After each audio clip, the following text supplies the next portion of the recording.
Welcome to the Winged Wheel Podcast. Here to talk all things hockey are your hosts, Brad Crisco, Ryan Hanna, and Evan Lobsinger.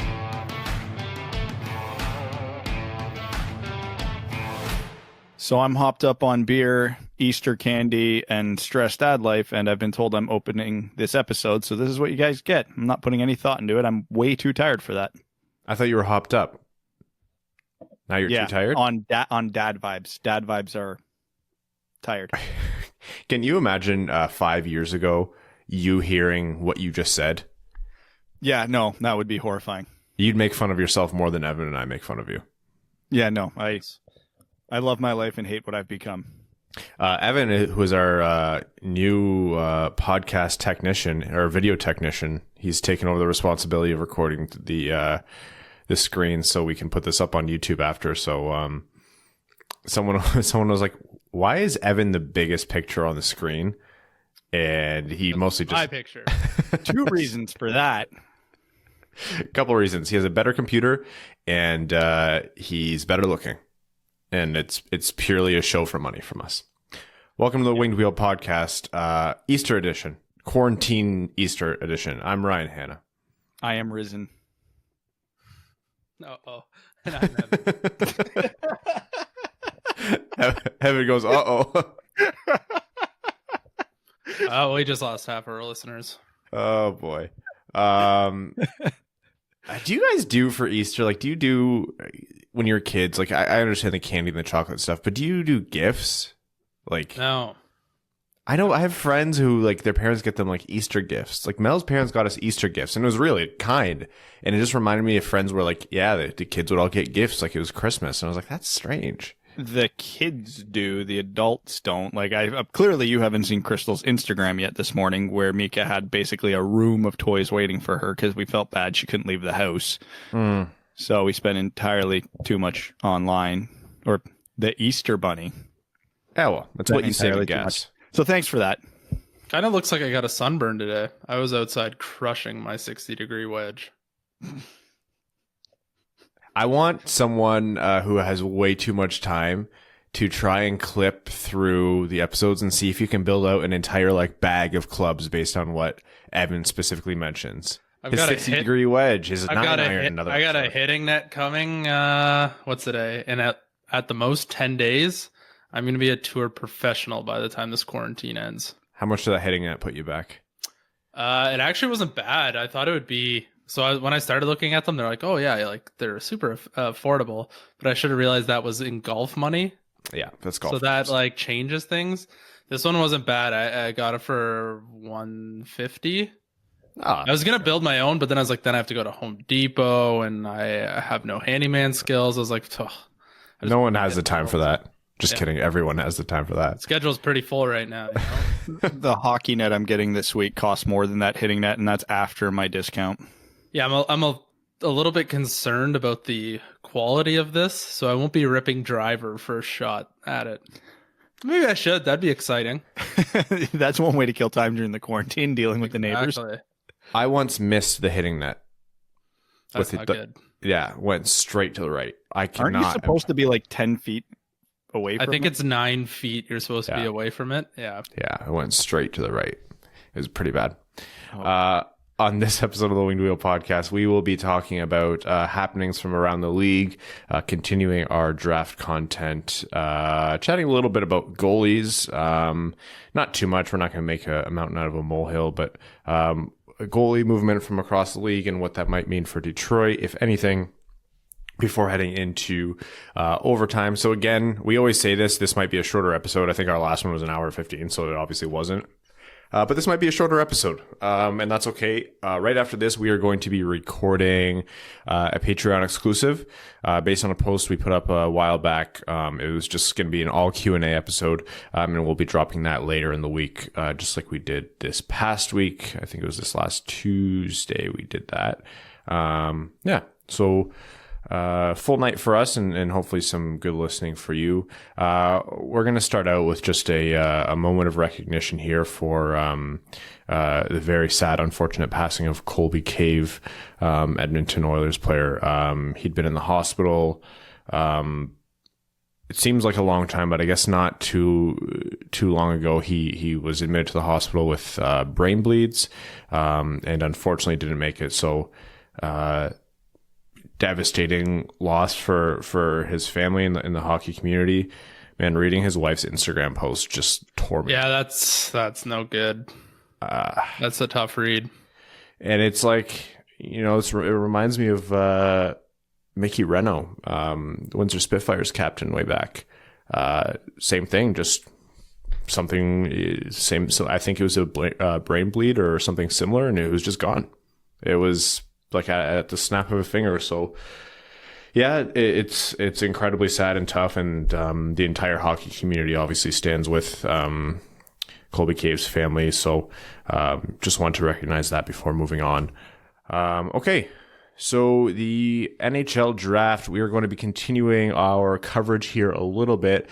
We are going to be profiling Dawson Mercer today, but before we dive into that, I think we should have a little discussion on what we look for when we talk about draft prospects. You know, when Brad's sitting there watching his 10 plus hours of footage of one player because the quarantine has given him more time to work with, or as Evan is researching literally as we're recording, what are we trying to look for on the ice? What's the kind of thing that stands out to us as we draw our conclusions about these players? How do we conduct our analysis? How do we put together our rankings? That kind of thing. So I don't know, maybe we should start out by just talking about what aspects of a player, like what qualities or characteristics are most important for draft prospects. Well, first they have to be good at hockey. Yeah, it's good. It's an advantage. Yeah, like what would happen if the Red Wings drafted Messi, hypothetically, to play in his offseason? Would that work? We'd get a lot of overseas viewership, but we wouldn't improve in, well, maybe we would improve in skill. Yeah, I mean, it couldn't be worse. So who wants to be the one to start with the cliche that I'm sure we're all thinking and we beat to death on this podcast time and time again? I'll do it. Or actually, no, Evan, you do it. Yeah, what's the number one thing you want to look for in a prospect? Evan. Got good high hockey IQ and has elite insert talent here. There you go. So high hockey IQ and at least one big skill set to back it up. Because you could be the fastest player in the world and never score goals. Look at Darren Helm. I was going to say, you're about to pick a fight with some listeners right now. No, hey, he's useful in other ways. But no, you want a guy who can read the play, be in the right spots. Because if you have the best shot in the world, but you're never in a position to shoot, if you have the best hands in the world, but you never are able to get the puck, if you're the biggest guy in the world, but you don't know how to play off the cycle, what good are those tools, right? So the number one thing you want to look for in any prospect is ability to read the play, read the game, be in the right spots, make the right play. And it's hard to pick out what the right play is because we sit here as three idiots who have all played hockey and we like to think we know the game really well, but I mean, we're not NHLers. We're not professional NHL coaches. So it makes it harder. Now, will Sidney Crosby make the play I make every time on this? No, of course not. He's way smarter than me. So you want to see what I personally try to look for, and I use this as a barometer. Because again, we joke about it all the time, but the three of us, we're good hockey players. We're above average for your average dummy watching an NHL game. I want to see them make plays that I didn't see. So if a player's got the puck on a half wall and I see the very obvious pass to the far point or the slot or whatever, and he does something different that comes with, and it results in a better result than what I would have done, that's a huge indicator for me that this guy thinks the game well. Because I've watched prospects and they make the wrong play way more often than I feel I would have. Again, not that I have their skill. And then that's my biggest red flag for any prospect is, okay, if I'm seeing the play and they're not making it or they're making a worse play, that's not good. And it's easy to say that as an idiot on my couch watching a game going from an above angle. I understand it's not the same. The game's way faster on the ice. I mean, but that's a good barometer that I use myself. Like, the best indicator that I can have off the top of my head is, we talked about this play specifically on the podcast before, but Alexis Lafreniere, at the World Juniors had the puck on the left half wall, and it looked like he had no options. And there was literally 3 players between him and the slot. And 2 seconds later, he's in the puck with the slot setting up a goal because he was reading not where the players were, but the fact that they were all moving in a certain direction. And he could see that seam that was about to open because of where 3 players were going. That's this stuff that you can't teach. That's the biggest thing I will always look for in a hockey player, is the ability to just see what us normies can't. Yeah, I think hockey IQ is, as much as we joke about it being a cliche, it's a pretty useful term, and one that is, you'll find people using at all levels of analysis, whether you're talking to a professional scout, a GM, or your favorite dummies on a podcast. It encapsulates a few different things, like what Brad just said, like intelligence and knowing where to be and play off the puck is all in there. Vision is another thing that falls under the hockey IQ umbrella. Calmness under pressure. It all kind of plays into it, and it's a really good catch-all without just being a blanket term for good hockey player. There's smart hockey players who just don't have the physical talents to do it. You look at successful coaches. A lot of them were enforcers. Like these coaches have won Stanley Cups and they were no good when they played. Like they were either junior level players or just enforcers or guys who would fight, and they turn into these coaches and they're just brilliant. They spend a lot of time on the bench watching the game, mind you, so they can work up their theory a little bit. But seriously, like they have the brain for the game. They just don't have the physical tools, and that's an important thing. Like not everyone's going to have the ability to execute how they want to execute. Dan Bylsma was an enforcer and won a Stanley Cup. And now look at him now, assistant coach on the worst team in the NHL. But no, my point stands that hockey IQ is incredibly important, but not the only thing. And it pairs with what Evan mentioned, which is you need to have an elite level talent to back it up. Another thing that's important to keep an eye on is how they stack up against their peers in different levels of competition. It's one thing to dummy the OHL or whatever junior league you're playing in, but when, let's say, you get pushed to like the World Juniors, or for some chance you get to go to the World Championship, how you stack up against those players is also very telling on sort of all the things you mentioned before. And the one thing too that we never talk about it as an individual skill, but another big indicator for me when talking about high hockey IQ, if you or us as laymen just watching the game to pay attention to, is patience with the play. Because how many times have we seen, even in the NHL, players come down on a rush, there's nothing there, so they circle back on the half wall, there's still nothing there. So they just get impatient and fire the puck to nowhere or into somebody's shin, and the play's over. It goes back the other way. The guys who don't mind holding the puck for 15, 20, 30 seconds until there is a play available. If the other team's backing off and playing a very passive defensive system, use that. Why rush a play? They're letting you have it, keep it, circle around. Same goes for a defenseman. Ryan would be able to talk about strategy on this better than I would.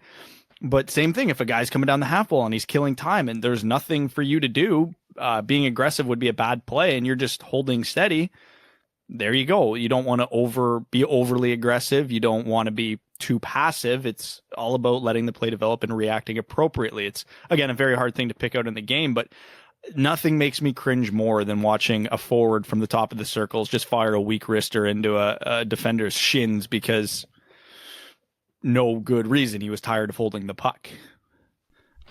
Another important, we're going to take the obvious attributes here, is obviously skating.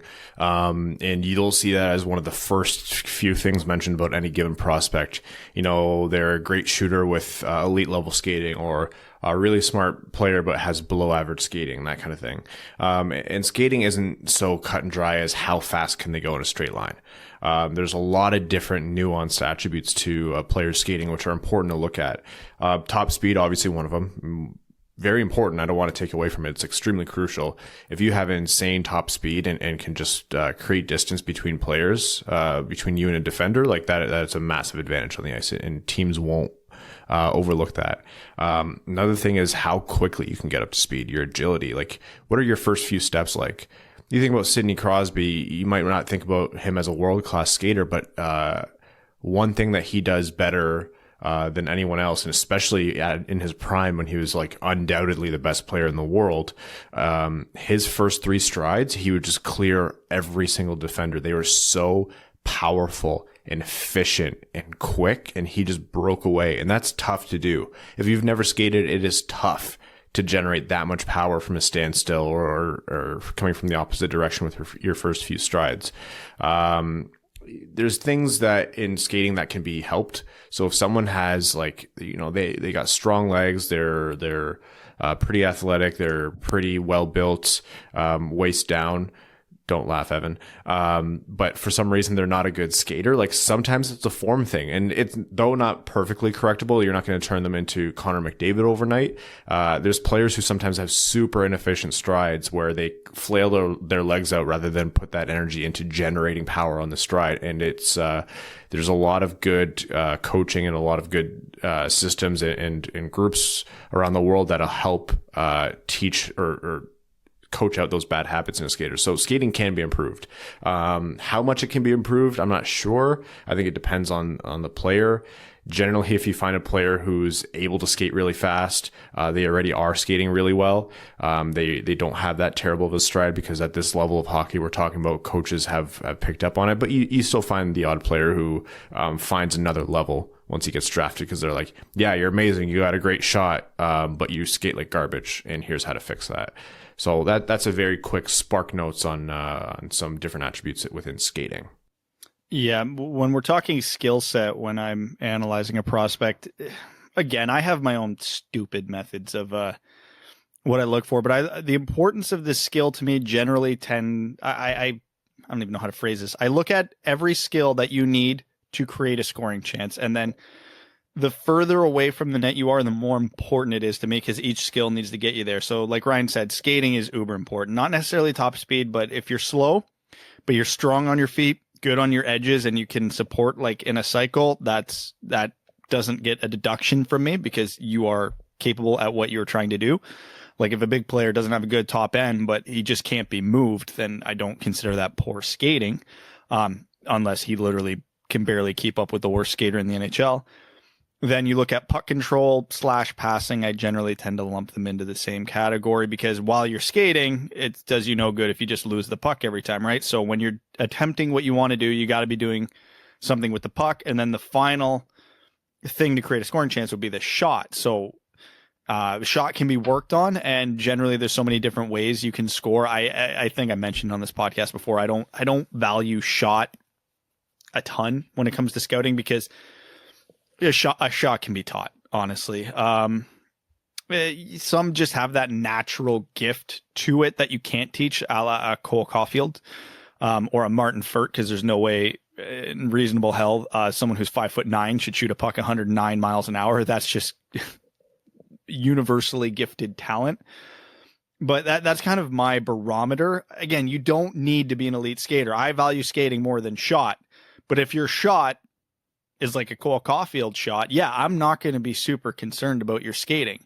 Or if you are not a good skater, but you have ridiculous hockey IQ and just insane hands, Patrick Kane comes to mind.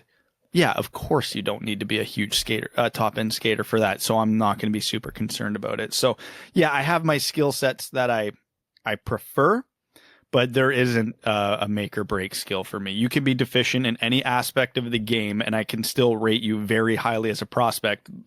Again, we've sat here for the past, God knows how long, gushing about Alexis Lafreniere, and skating's probably his biggest weakness in terms of overall package, even though his skating's still good. But he's a far better puck handler. He's a better shooter. He's got a better mind. He's a better passer than he is a skater. And that doesn't concern me even a little bit. Yeah, that's a perfect way to encapsulate it. Like, it really goes to show how much goes into being a good hockey player. Maybe we'll make a little series of this, so every episode we'll cover one or two other attributes. Like, and we can get a little bit more granular. Like next episode, we can do gap control and what that means when we talk about gap control and defensemen and things like that. And then we can maybe bring someone on to talk about goalie strategies, unless Evan has a hidden past that we don't know about as a goalie. Only in road hockey. Only in road hockey. And I only stack the pads. Just ask every goalie we meet, what's more important to you, preventing goals or stopping pucks? Oh, God, I hate you. You remember that one, right? Yes, I certainly do. Something that we were talking about last episode that I was thinking about all week, or for the last few days, I should say, is we got into that discussion about, if you could pick one archetype of a player, like that calm, cool, collected, always makes the right play, whether it's pretty or not, or the player with an absolute insane game-breaking skill or talent that can make plays out of nowhere. And we chose arbitrarily Lidstrom and Datsuk respectively for those. And I think that was a really good discussion. But I wanted to circle back to it by saying that the reality of hockey is that you're never going to find someone who only does, like if you're talking about that level of player, they are not one or the other. Nicholas Lidstrom also had insane game-breaking level talents. Like he does, you don't call him the second best defenseman of all time for no reason. And Pavel Datsuk was also extremely good at making those perfect little plays that you might not notice that have a huge impact down the ice. So the takeaway from that discussion wasn't that you should categorize those players pretty exclusively, but rather just it was more of a look on the philosophies of what's more important. I guess it was just a little what's more important, stopping the puck or preventing goals discussion there. Like a little callback, Brad. Love it. No one can hear you. Thumbs up. And with that, I'm going to get you talking, Brad. Before we dive into Dawson Mercer, update us on the Fantilli situation in the CHL. Give a little background for people who don't know. Yeah, so for anybody who doesn't know, last weekend was the OHL draft. It operates just like every other draft. You pick your player. They are now belong to your team. But the problem with the OHL draft that throws a huge complication into things is kids, and this is in Ontario specifically, even though it applies everywhere, don't always know if they're going to the OHL or the NCAA route. Now, the OHL draft is for minor midget players, so 15 years old. And NCAA doesn't start till they're 18. So the general rule is they will go to the USHL, the BCHL, sometimes a smaller league like the AJHL or the OJHL for 2 years before they can actually go play in the NCAA. Now, there's a kid up for the OHL draft, Adam Fantilli.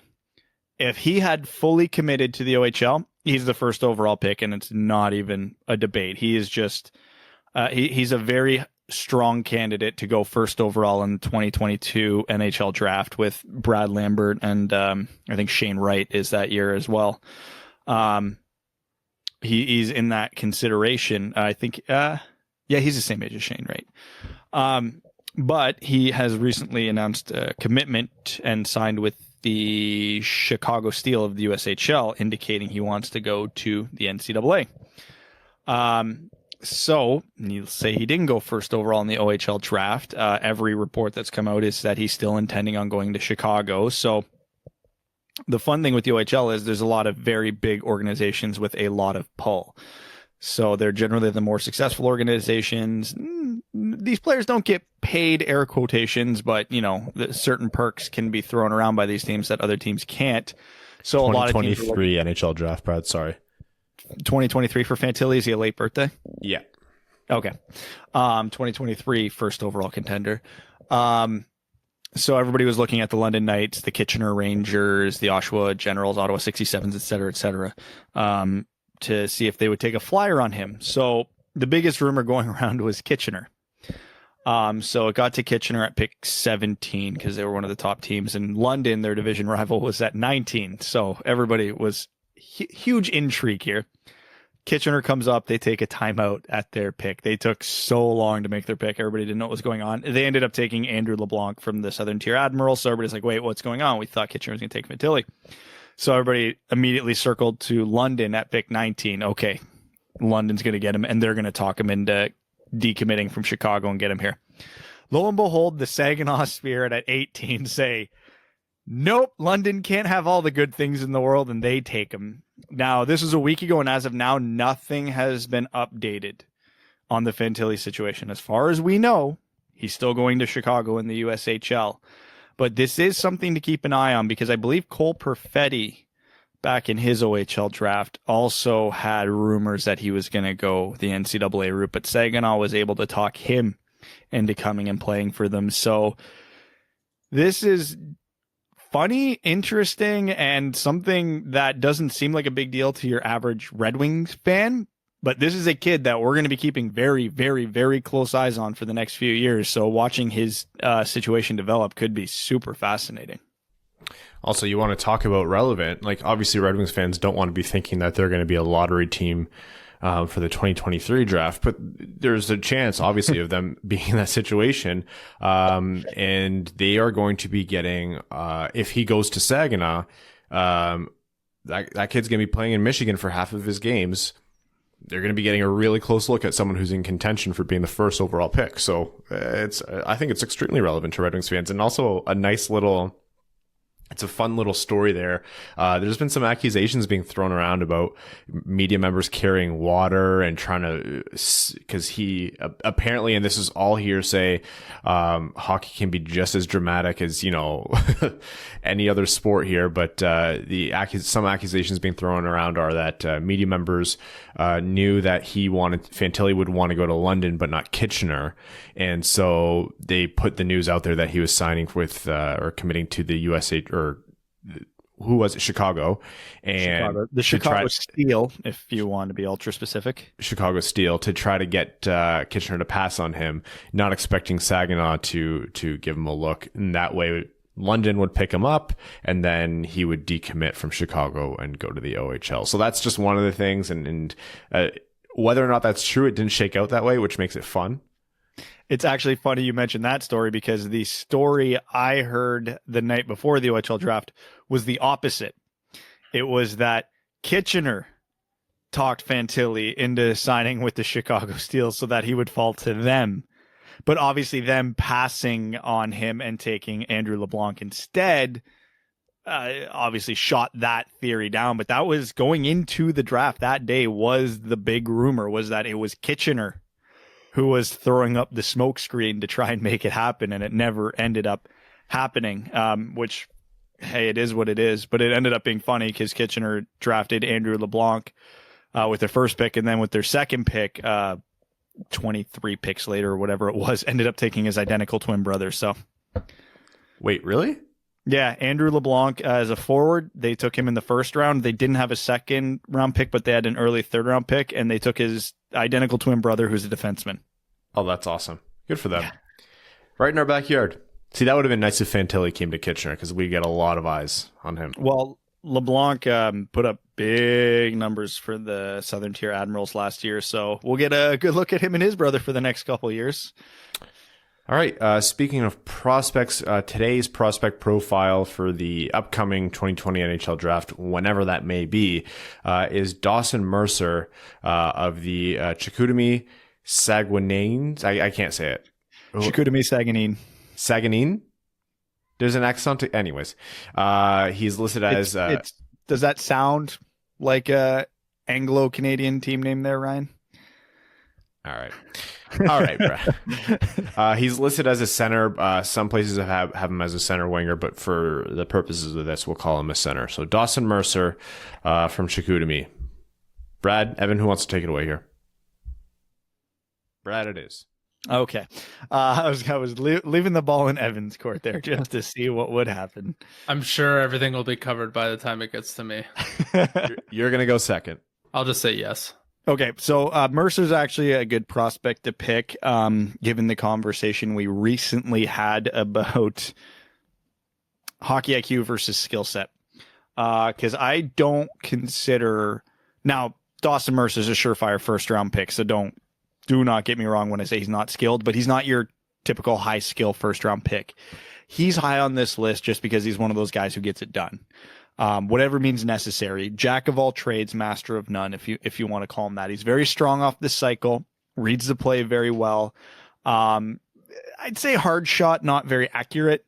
At least in the viewings I've had, was a non-factor for Team Canada at the World Juniors, but he did make Team Canada at the World Juniors as an 18-year-old. He has a late birthday, for whatever that's worth.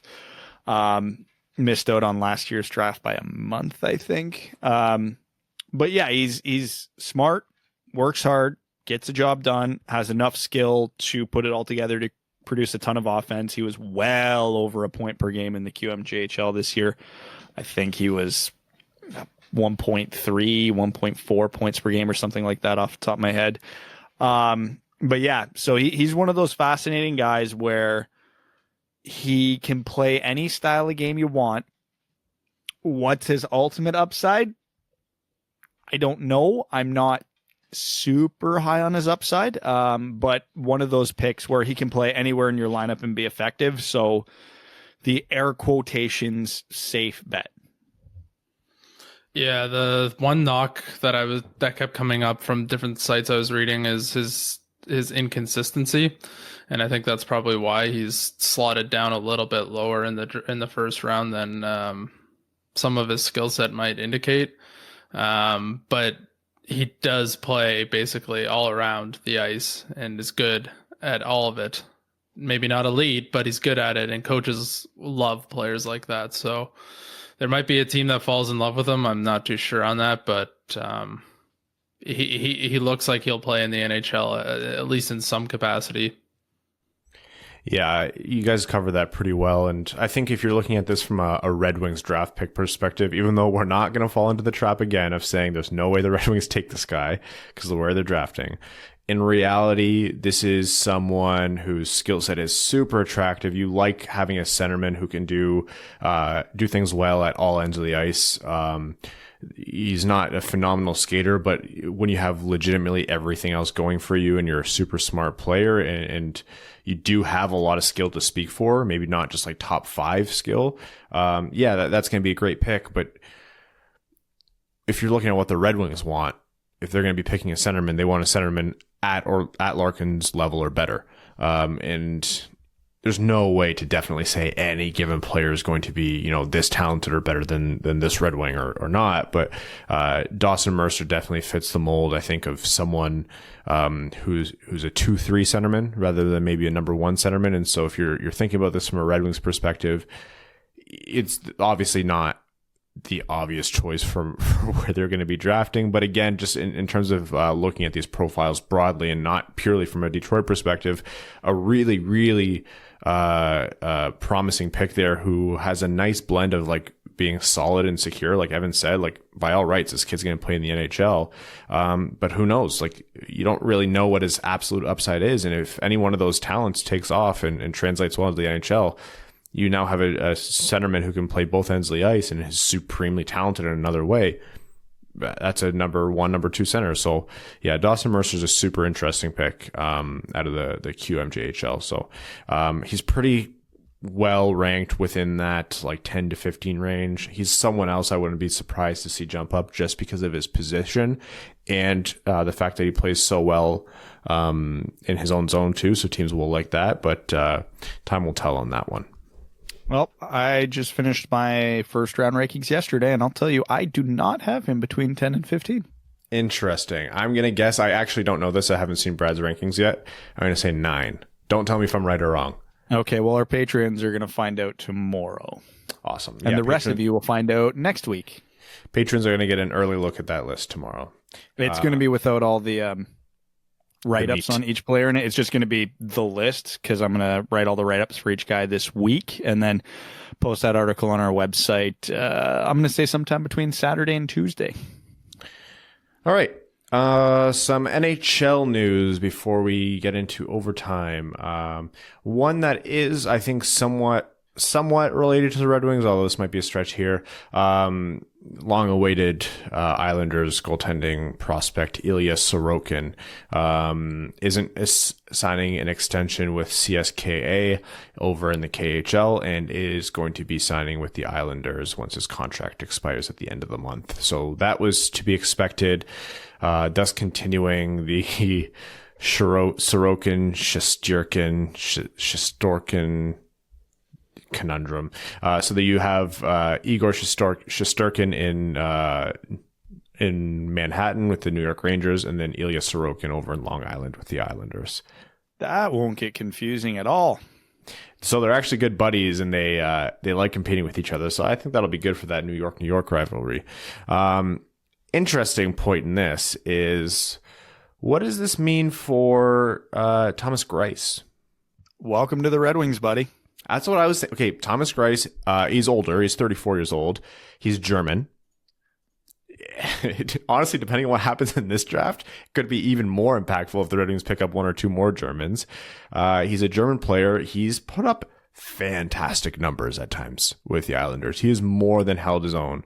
He, it's very Dwayne Rolison-esque, where just late in his career has just put up really solid numbers over there. So I've always liked Thomas Greiss as a goalie, and if the Red Wings don't bring back Jimmy Howard, or if Jimmy Howard retires, and you don't want to pull someone up out of your system like Pickard, Thomas Greiss could be a cheap 1 or 2 year stopgap for you, who could do the same thing that Bernier is doing right now and play really, really good hockey for an affordable price. Well, this is what the Red Wings need to do. They just need stopgaps right now until an actual established number one younger goalie enters the system, which they don't know if they have right now. Maybe Detroit drafts like a Nico Dawes at pick 32 this year. Who knows? But yeah, so Greiss is the type of guy you make the bet on. Probably won't cost a lot because of his age. I don't know many teams that would be in the market for a 34-year-old goalie, but with the Red Wings seemingly moving on from Jimmy Howard, and there's nobody else in the system ready to step in, they need to pull from someone else. They probably don't want to spend big money on a goalie. Jonathan Bernier is your guy, but he's probably not a 60 game per year starter. 50-30 split with Greiss seems like a pretty good idea if you're the Red Wings. And, right now Semyon Varlamov's in shambles with Sorokin coming over. Yeah, it would definitely be an improvement. I'm just trying to look up his contract here. So Greiss expires at the end of this season. Yeah, he's making $3.33 million this year. So he'd probably come in around the same price, or wouldn't want much more or less than that. So with the Red Wings having a world of cap space, that would be a super affordable for them. Compliance buyouts. Can we talk about that some more? No, because I don't want to give myself hope. I've seen a lot of fun theories about how compliance buyouts are going to shake out across the league, and I've seen a lot of things where teams would hypothetically weaponize their compliance buyouts, and I think that would fall within the realm of the rules, of what's fair unless otherwise dictated by the NHL. But then I've seen a couple things. I don't know, they might have been tweeted at me where they're like, oh, the Red Wings would compliance buy out this player who would then be signed back to the team for a lesser deal. And I'm pretty sure the NHL would put a stop to that. Whether or not 100%. Yeah, whether or not they have explicit rules about that situation, I think they would see that as circumvention of the process. And also, I don't think the players would be up for that. Players aren't exactly in the business of reducing their pay. I think there's already a rule that if you buy out a player, you can't re-sign them for X amount of time. So if you bought out a player at the beginning of the season, I don't think you can re-sign them till the following season. I think that's a big reason why Washington traded, I want to say it was Brooks Orpik, to Colorado, and had Colorado buy out Brooks Orpik before re-signing him. I think that was part of the Grubauer trade, if I'm not mistaken. But to get back to the Red Wings, now weaponizing the buyout could be absolutely massive for a lot of teams if they wanted to do it. The problem is, for that to work, there'd have to be a team that has absolutely two egregious contracts, or else they would just do the buyout themselves. They would not likely want to give up a first round or a second round pick to have another team buy a player out when they absolutely have the capability to do it themselves. Maybe there's some budget implications with a team like Arizona or Florida. You never know the stuff behind the scenes, so why bother speculate on that? But I keep saying, and I've preached this to death, the Red Wings cap situation doesn't matter until they think they can contend. I think a realistic, optimistic timeline for the Red Wings is they could be legitimately angling for a playoff spot 3 seasons from now. So what the Red Wings need to do is look at anybody who could be harming their cap 3 seasons from now. Don't make me spell it out. You guys know where I'm going with this. Who's still going to be on the cap for entirely too much money 3 seasons from now? Evan. Justin Abdelkader and Franz Nielsen. Yeah, I don't think Nielsen is. I think he's only got 2 years left. I could be wrong. But either way, they will be gone. The Red Wings could weaponize their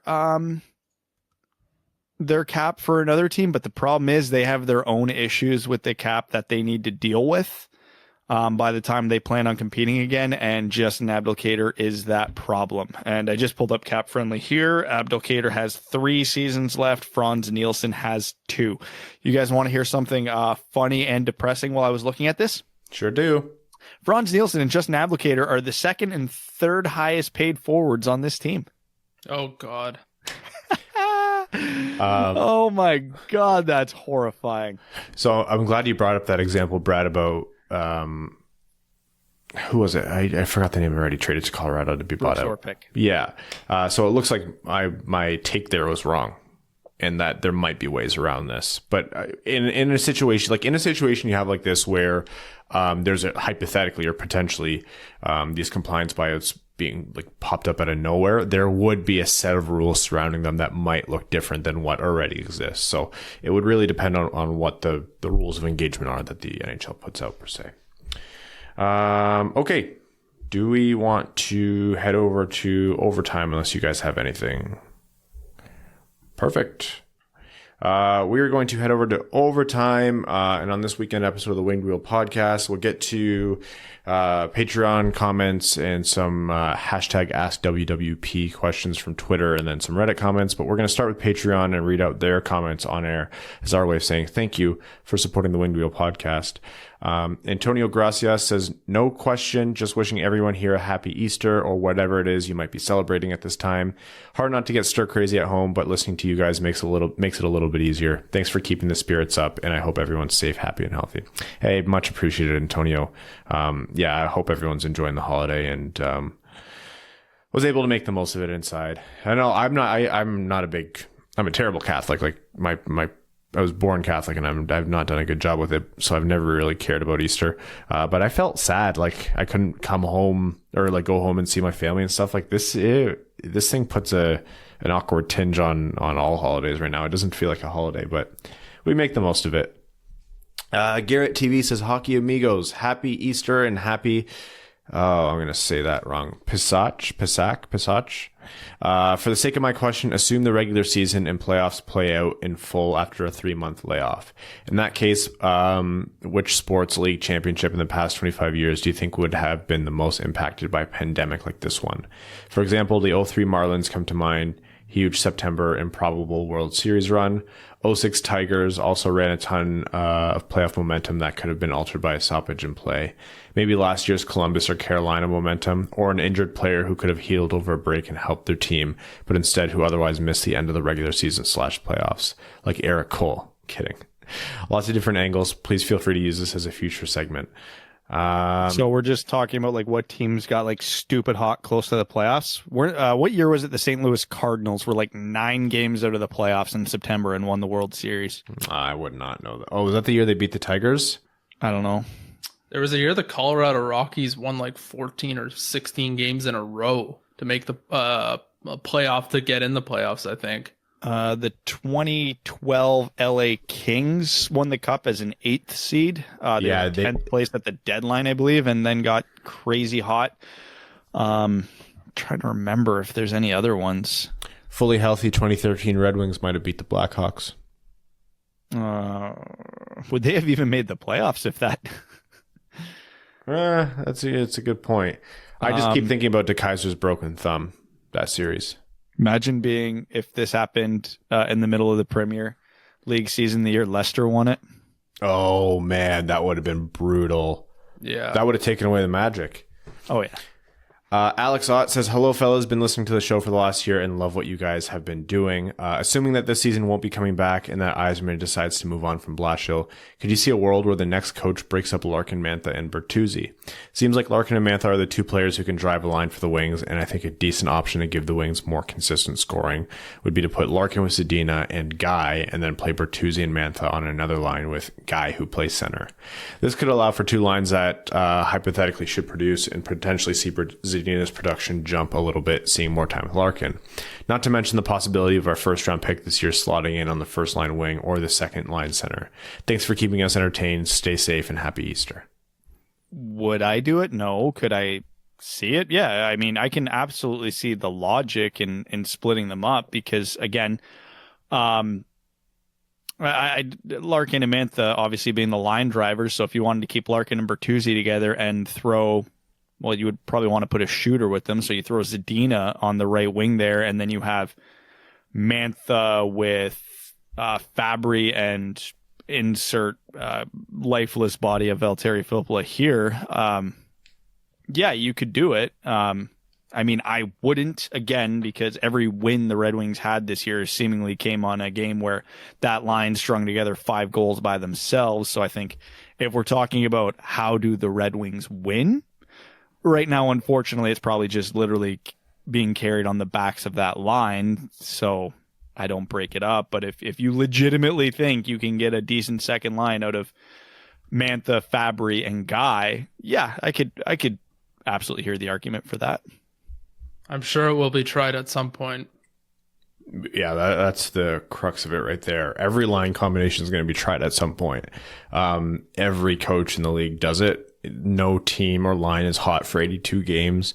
In terms of regularity, yeah, maybe. But at the same time, you have this big of a talent drain. It gets to a point where you kind of do have to focus whatever you have together to cobble together some kind of production. I think asking for Guy in a second line center position is a difficult thing as well, because it's hard position to play. And say the Red Wings do take Byfield or Stützle and they're expecting them to play center, I think second line center might be asking a lot for them in their first year. It's a huge thing to be able to play in the NHL right out of the draft. It is extremely difficult to do so on the first two lines. So don't be surprised to see if that's the case, where the Red Wings get one of those two guys that they see a lot of third or fourth line time. I'll just throw this out there. If the Red Wings draft Stützle, I wouldn't be shocked for him to make the NHL next year, but it absolutely wouldn't be as a center. If they drafted Byfield, I actually wouldn't mind him there, because Mantha would help shelter him because Mantha is such a strong player. And being on the second line, he wouldn't see a lot of top lines and top pairings matched up against him. So you can't really hide a player on the second line, but he sure as hell is getting easier assignments than the first line would be. All right, we are going to move on here to Jeremy Dawes. Says, hey guys, great work as always. Oh, he's having issue downloading the show on iTunes. I checked earlier today and it was working for me, but I'll reach out. If you guys are having any issues, any technical issues with the show, either YouTube or getting the podcast and whatever your preferred podcast service is, always reach out. We'll get that figured out for you, Jeremy. He says, otherwise, keep up the great work. Chris says, hey guys, it's been a few episodes since I've commented, but I have a really good content idea. I really love Team North America and Team Europe in the World Cup of Hockey in 2016. I was watching the Russia versus North America game yesterday, and it was very entertaining. The North American team needed to be Americans and Canadians under 23 years old, and Europe was players from country not represented in the tournament. For some content, remake the North America team, the Europe with both best players from small countries, and a U23 from any European country. Just an idea about that tournament. I think that is a fantastic idea for Patreon exclusive, and I am screenshotting that, and we are absolutely going to do it. That sounds fun. I look forward to doing it, considering we're recording a Patreon exclusive episode in 10 minutes, and I still don't know the topic. It's the Q&A. I said it on we're recording. You think I listened to you? No, even I knew that one. Oh, Evan Byrne, idiot. Boom, roasted. I didn't even know he was here. I actually forgot. I jumped a little bit. One draft question. Both of you seem pretty high on Lucas Raymond or Rossi. Let's say one of those two slide a bit and are available at the 6th pick. How far would they have to drop before you're making calls to get another pick up there? And what are you willing to give up for it? Thanks for the great pod. They'd have to fall pretty far because the cost to get up to pick 6 probably would be next year's first, and I'm not giving that up. And I don't think the Red Wings have any major assets in their organization. Even if you wanted to get really bold in your picks, would you give up pick 32 and Joe Veleno for Lucas Raymond? I would hesitate at doing it, but I think the other team would absolutely say no. So I don't even think it would matter. Yeah. So what's the cost then to get to pick 6? Pick without giving up your next year's first, which I obviously don't need to stay, could be first overall. You're looking at pick 32 and Cider.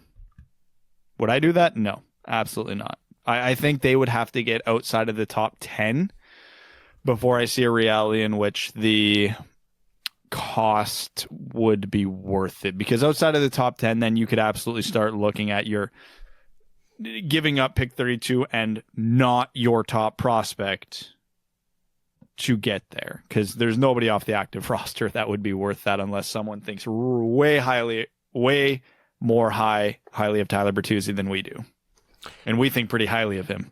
Yeah, you see how hard it is to move around in that 5 to 10 range. Like the Red Wings talked about moving back to try to get Cider, but anyone who they wanted to move back with didn't want to do it because they also wanted Cider. Not also wanted Cider, but they also really wanted their guy. And that was an opportunity to move up, and they didn't want to give up the assets that the Red Wings would have needed to move up. So it's like everyone has their guy at their position. They just kind of get ingrained in where they are. And not to say there's no movement, but you look at Edmonton, they were what, 8th? 7th, 8th? 8th, yeah. Yeah, and they drafted Broberg. And they were going to draft either Cider or Broberg, and they knew who they wanted. And they're like, well, if we're not going to get Cider, why do we trade up with Detroit when Broberg's probably still going to be there? So why are we going to give up,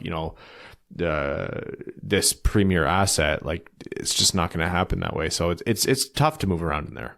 And let's not forget too about the cost of previous top 10 picks, because it wasn't that long ago. I want to say it was pick 9 was given up. Vancouver traded to get pick 9, and all it cost them was a franchise starting goaltender when they traded Corey Schneider for pick 9 so they could pick Bo Horvat, which, by the way, if nobody's ever seen that draft, YouTube it, underrated draft moment when all the New Jersey fans start booing Gary Bettman, and he says, wait, you're going to want to hear this. So now, obviously, Schneider's career kind of went off the rails with some injuries, but at the time, Corey Schneider was very, very highly regarded. So that was a massive price to pay for pick 9. What do the Red Wings have in their organization that they could give up that could be considered as premium as a potential franchise goaltender? Franchise goalie, no, but I think you were right in saying that if you're going to be moving a high-end asset that's not a premier piece like Zadina or Cider, it starts at Veleno, which you don't want to do if you're the Red Wings. Like, I wouldn't even be shocked if Lucas Raymond slipped to pick 6 and the Red Wings said pick 32 and Cider. I'm not 100% positive the team at 6 would say yes either. That's the horrifying part of this. They'd be nuts. They should, but I can't say with any certainty they would. Joseph D'Elia says, sup dub, knowing that this year's draft is deeper than next year's, let's say Rossi for Ryan and Raymond for Brad drops to 10. And that pick owner calls you and offers the pick for Detroit's next year's first. Do you do it? Absolutely not. Sorry, you don't trade next year's first for a chance to draft Rossi or Raymond in addition to who they get with first, second, third, or fourth overall? Nope. Because, again, first overall. Could be first overall. Are you sitting here and telling me right now you know enough about Carson Lambos or Atu Ratti to comfortably give them away? And, man, I couldn't do it. And on top of that, we've seen what's going on with San Jose now and what happened with Ottawa last year. Do you want that cloud over your head all year? Do you want that cloud over Marco Rossi's head for a full year knowing, buddy, we might have traded first overall for you. You damn well better put up 190 points this year. I wouldn't. I never taking a lottery make pick that trade. As much as I like Raymond and Rossi, no.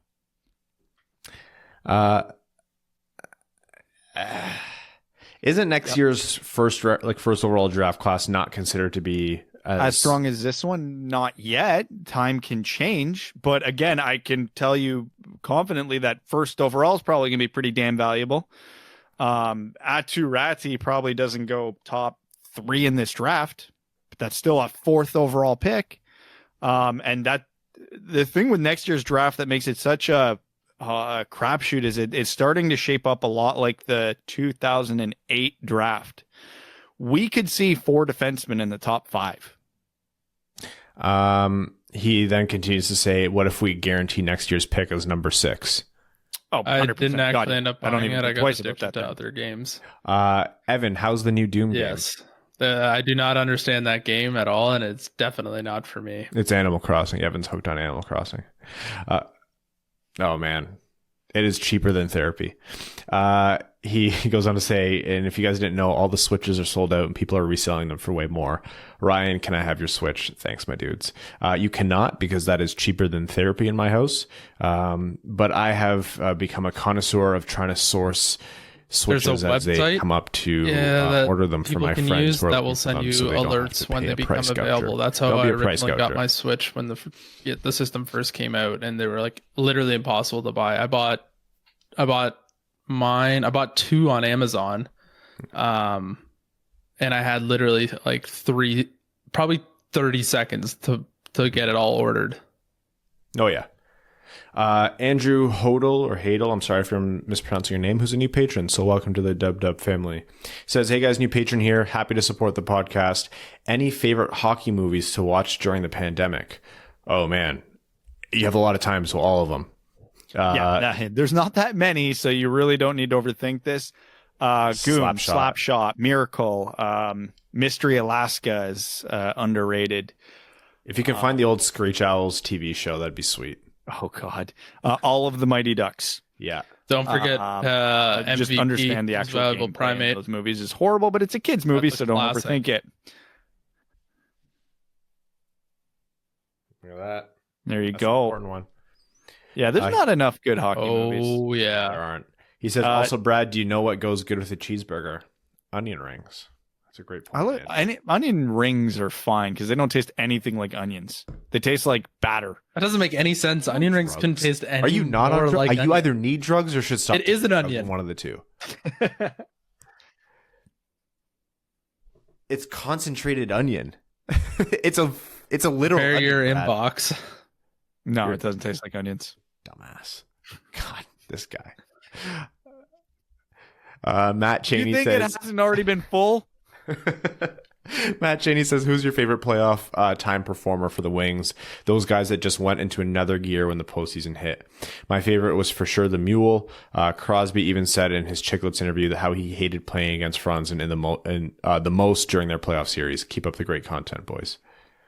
Oh man. Henrik Zetterberg during the Red Wings run near the 08-09 era, turned into the best player in the world every single playoffs. Every single one. The guy just turned into a machine. He found another gear. So if not Franzen, then Zetterberg's my answer. Way to pick a superstar to really go outside of the box there. And I don't know, is it too cliche to say just the grind line? Because I mean, that was a fourth line that did way more than any fourth line should. Darren Helm had a lot of iconic moments as well in the playoffs. I remember that one penalty kill that was he just played 1-5 against Chicago. Wasn't that what Zetterberg's was called? The Shift 2. The Shift. Yeah. There's been a few. Yeah. The Shift 2, Electric Boogaloo. The shifting. I didn't like that. Alex Zucco says, hey, happy Easter, dub dudes. Let's just say that Stevie's public backing of Blashill does not end with him being behind the bench next season. Would you prefer Gallant, Lambert, or someone else as the next Wings coach? Thanks and stay safe/healthy, guys. I mean, I'm biased as all hell. Gronberg would be nice, but man, any of them would be fine. I'm not going to say I prefer one or the other. I'd be ecstatic with either. With Gallant, you get a proven body of work. A guy who's consistently found the best in his teams. And though we like hoping for the best lottery odds possible, we can't live this way forever. And we at one point do want to see this team overperform, even if it means they're not in the playoffs, but they still have a good season. So I think Gallant would be good for that. But the appeal of Lambert is that he's not been an NHL coach. So he might be more amenable to coming to a team that's not ready yet. He can take the time to build it and be the coach of a winning team when they come out the other side. So it's a really tough one to answer. If you're going to put a gun to my head, I'll just say Gallant for the certainty, but it's only for having to choose. Stay Fresh Onion Bags, a Fournier company, says, "Hey there, fellas, and to all listening. My place of employment, Fred's Restaurant in Manhattan's Upper West Side, needs your help." I talked to Joseph about this before, and I've actually been to Fred's. It's a phenomenal place. So, this is, I think, super important. I'm glad he's telling us this. He says, "Late Tuesday night, a fire broke out. Luckily, no one was there, and the bar and kitchen are fine, but the dining room is destroyed.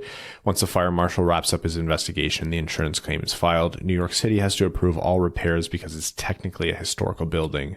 There's a lot of red tape to cut through, and it will take a while, even after the COVID-19 lockdown expires, to be able to open back up even for deliveries. I know it's hard to ask for help given our current international situation, but if you have a few bucks to donate, it would help out a lot.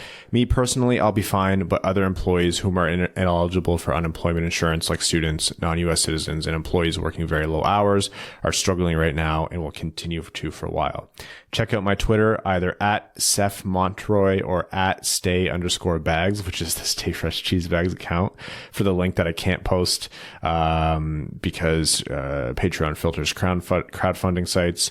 Fred's is the Cheers of the Upper West Side, a comfy neighborhood bar that Ryan can confirm has the best mac and cheese this side of the pond. It's true. Your help would be greatly appreciated by many. Stay Fresh Cheese Bags, and thanks in advance. Mel and I are going to be making a personal donation to help that process along. Joseph and the entire staff over at Fred's were fantastic to us when we went to go visit, and they make a mean buffalo chicken mac and cheese. Don Lewis says, "Oh God, hey there, you cool cats and Kit. Hi, it's me, Don Lewis, coming to you live and direct from Costa Rica, where I've been totally living after being heaps forgetful and leaving my car keys at an airstrip. Obviously, I just flew without a pilot's license, and after crashing in the Gulf of Mexico and swimming for the rest of the way to Costa Rica, I have lived out the last 20 years down here. I was totally not covered in sardine oil and fed to my that nice lady Carol Baskin's tigers, and then had whatever remained dumped under a septic tank. That's just crazy talk. Crazy. Life down here has been all champagne and brie with my lady friends. Time to start focusing on the 3 second-round picks. So 32 and assume 51 and 60. Now, I know the draft is entirely unpredictable. How about you throw out a bunch of names, say up to 10 for the 3 picks of guys you'd like to see get selected by Detroit. And the only caveat is that Marat Kuznetsov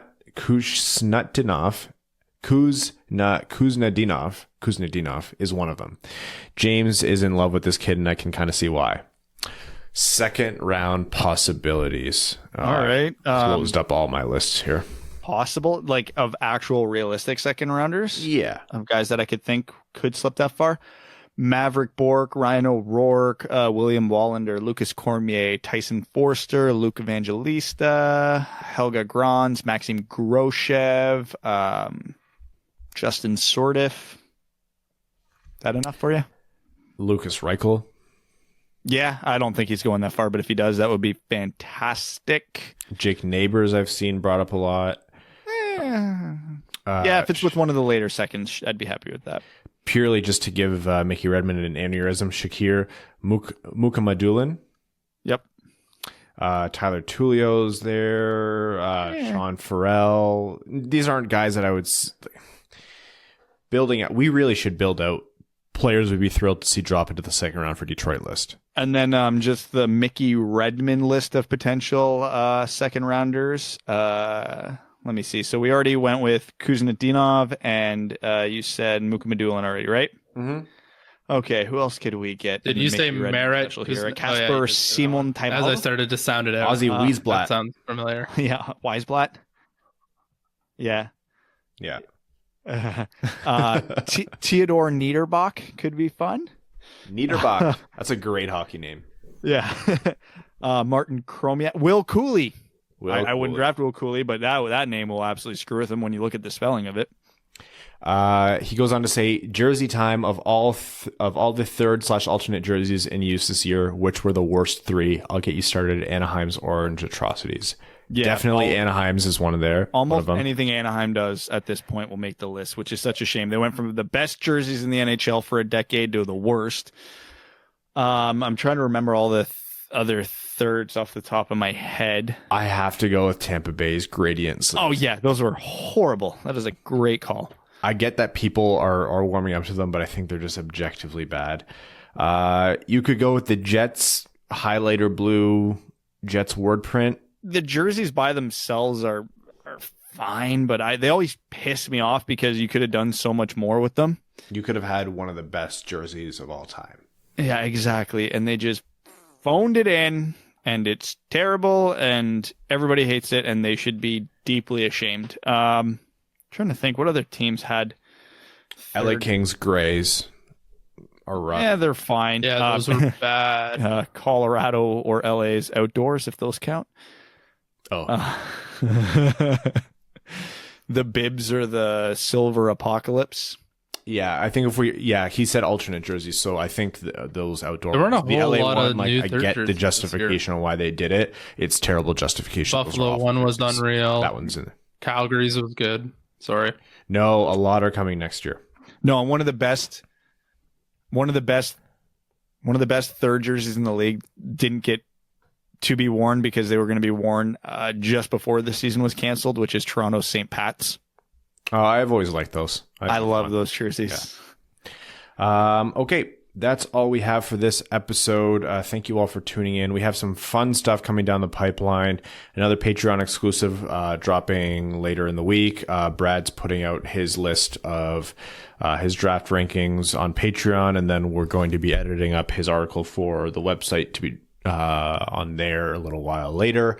We have some fun other projects, super secret, but you guys will see soon. So stay tuned. Thank you all for continuing to support. We appreciate you. And just as much as this might be giving you content during the quarantine, it's given us something to do. That's not just visit different rooms in our house and harvest shells to sell to the Nook brothers in Animal Crossing, which is all Evan's been doing because he's obsessed with Animal Crossing, and it's definitely not me, and it's for sure Evan.